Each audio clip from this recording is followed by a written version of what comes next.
And what a lovely day it is here in the UK. I don't know if you're getting a bit of a wind whistle there. I don't have my lapel mic in.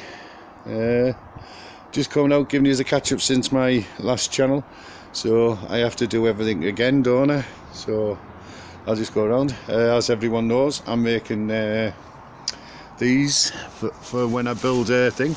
It's a new type of way of doing it. I'm using that there and then squashing. It works brilliant, and I'm getting some, like, I can't unwrap all that because it's still doing. She's just done them ones this morning. Do a tray full each morning, and they dry out for the next day in this weather. So yes, that's it for my recycling of the junk mail that I have. And as you can see, everything's still a tip. I haven't finished. There's lots of things I haven't done. I haven't got the solar panel up there. I've got it all rigged up, it's all working, but I haven't protected the wires. But I've got another month or two before I need to protect that wiring. And the ladder's laid down there. Still have bits of wood over there. Some things I still have to finish off over this area for the decking area. And that. She's put some, as you can see there, it's starting to grow up, some of them plants there, because we're putting a plant box right along there. The front gardens are almost covered in. There's my solar heater, and I haven't done it. I've been doing tests on it, and at present now it seems to be working brilliantly. And it, like I say, when the sunlight hits it, the heat of it is just unbelievable. Yeah, I can feel the heat. The polythene, I was expecting that polythene to actually melt, but it hasn't melted. To actually stiffen up, straighten up. So I'll give it another couple of weeks probably, and then stiffen it all up, make it all nice and straight. But at present now, even like that, it's not tight, but it is working a treat. The polythene isn't actually touching the cans, so yes, it is working a treat. And as you can see down there, the condensation is completely tightened in, but the condensation isn't actually on the inside. That actually it is a bit, but that's all it does, and then it goes off. Anyway, I had one or two questions, from people about a tour of the shed from the new people, and I'll come back in. So all yous that remember, I'll just hit these lights, get a bit more light in here. All the people that remember my shed, I will be coming across. I'm coming around at the moment now, just to let you, the new people, all you people from my last site, you'll be remembering where I was up to. I was up to this table here. I'll just give it a bit more light here. I can't do it on there. I'll just turn this on. I forgot which. That's it. Let's just turn these lights on because I have lights there, so it just brightens up a little bit. I'm using them up there, but I'm going to be adding more lights onto the ceiling. And as some people, most people know that's on my site, have been here before. My solar setup. This is a completely off-grid shed there, and everything's as it was when I got the last channel installed, except I've got a few things here. This battery pack I was working on, which works a treat now. I've even put a bit of plastic there. It's not finished yet. I just have a few things to do on it, like to make them batteries disappear. And that, as I showed in the last one, that's the rig and the speakers I got. And over there, that solar panel there, I've put them together. I've connected them. I decided against going in series with it. I went in parallel because I want the ampage off it. That one there I'm using, that's what I'm going to be using just for the 5-volt stuff, for the mobile phone stuff. And the two other shed, other people, some people ask, as you know, this is my drum sander. I notice the light comes on and everything, and the lid flips over, so I need to put some more paper on it, but the lid actually flips over so that I can get much more room on there. And when it's turned on, the light literally comes down. So I've always got light on the job, and it's a homemade drum sander, as you can see. It needs new, as you can see there, that paper there, the sandpaper is completely worn. It's used for loads of stuff. It's good stuff that. But I'm going to try this stuff out next. And then I might go back to that if that one doesn't work. So I haven't got round to doing that yet. I need to take this off. It's smooth, very smooth now. And that's my my drill press. My drill. This comes off, and it comes out like that. That comes off and lifts off, so that I can get bigger stuff underneath there. And then I just put this platform on, so you know, for the smaller stuff that'll reach through. And it works, you know, it works brilliantly. I'll have to put a bit of grease on there because it's down, but still going like a good in. Great, it's handy for me. Like I say, that's homemade. And this is what I do with my drills, most of them, because I don't use the chargers. I put a point in there, charging point on there, and I use my trusted Pro Peak Supernova that I have there, as you can see. That's my Pro Peak Supernova, fully automatic. I advise everyone to get these type. And I have a Pro Peak Prodigy 2. There's my one moment. All right, I still have to get this on the wall, but this one, look, this is for the big battery, remember, on that new solar panel. Put up 14.4 volts, so now it's fully charged. Just keeps it like that, same as that one there. That's for the one off the roof that goes down onto the double batteries, 14.4 volts, all working perfect. I have to take this one off, remember, I showed you the video. That one, I'm not sure, it was just charging the battery up to 18 volts, and it wasn't dumping it, so I had to do that. And for the people that don't know, I have a switch here, flick it down, and I have some super cool fans. These fans here, they just have a computer, you know, they come from a computer, and they don't have to blow some cold air out. And I have these round my shed. There's another one there, and I have another one just there, if you can see. It's in that case there, and I have one there.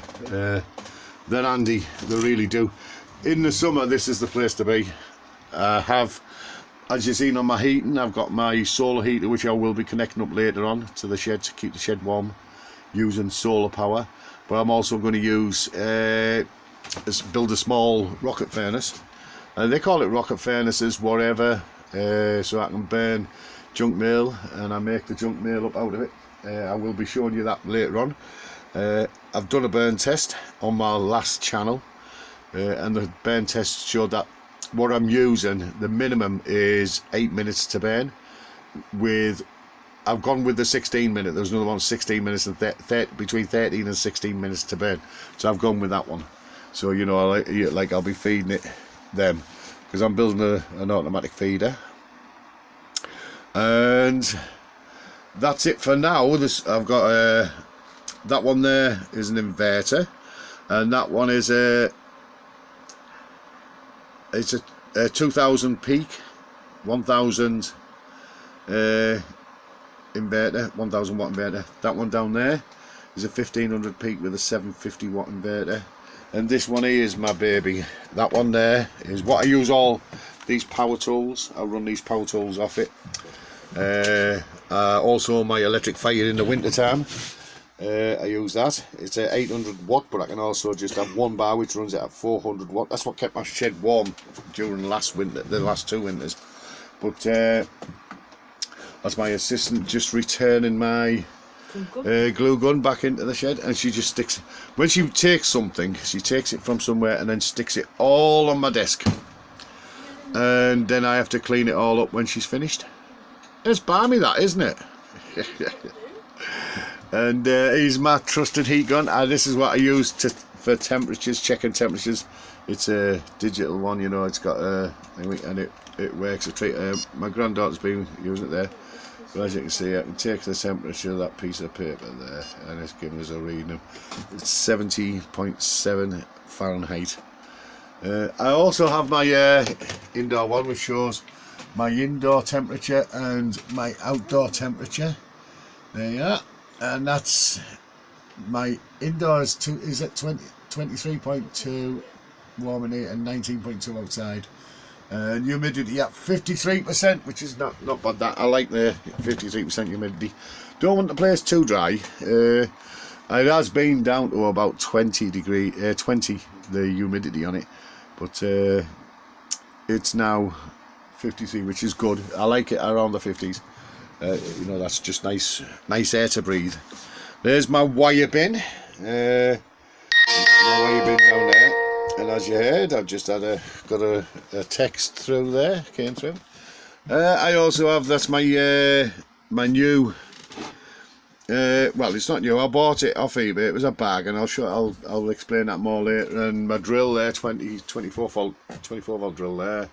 I have a few drills and a few rechargeable, which all this stuff up here gets recharged from that.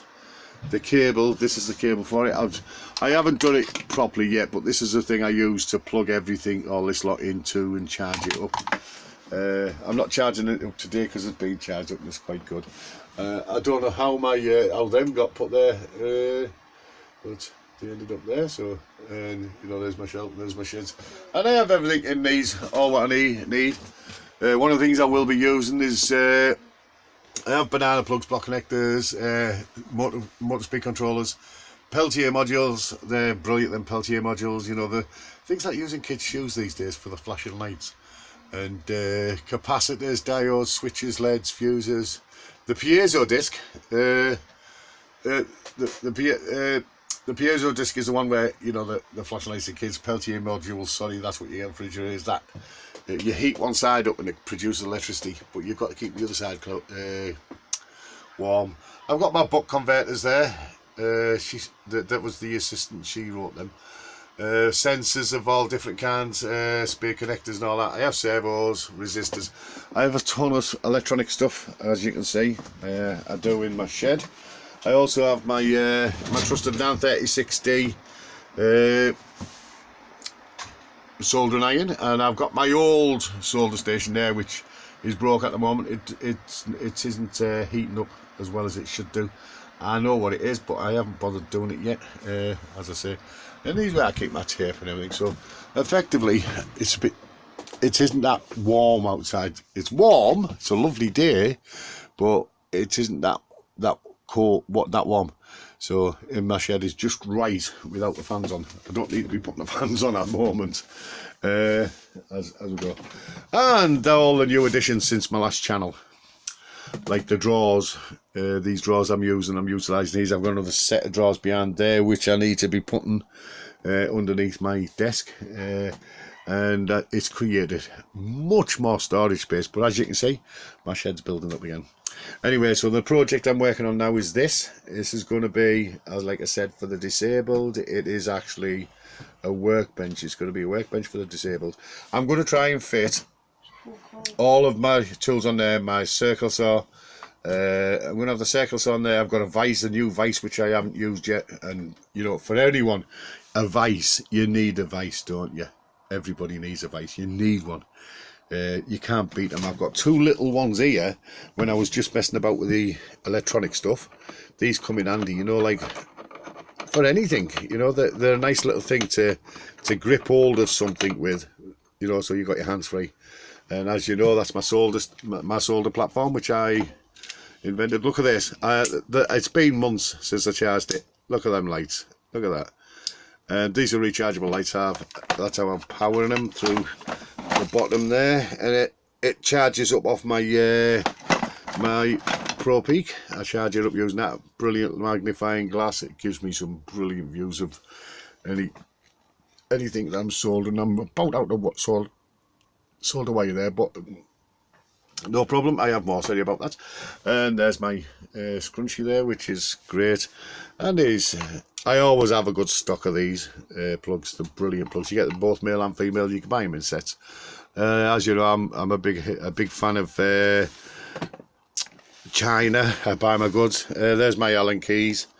And remember this? My wife got this. It was a bargain off a boot sale, car boot sale, and there was loads of stuff in there. And I've just put my screwdriver in. I haven't actually got it set up for holding stuff in. Even the golf ball come with these, and the switches. But there's a few things that all this lot here is not the stuff I put. It was already in the drawers because there was a lot of stuff. But all these drills I did, though, I got a lot of drills with them, and some tap and die set came in this, which I was going to buy a new tap and die set. And there's some screws which I'll be removing them out of there when I get round to it. That's my other one with my hot glue gun sticks in there. I'm going to have to get some more because I'm running down lolly sticks. I use these giant lolly sticks.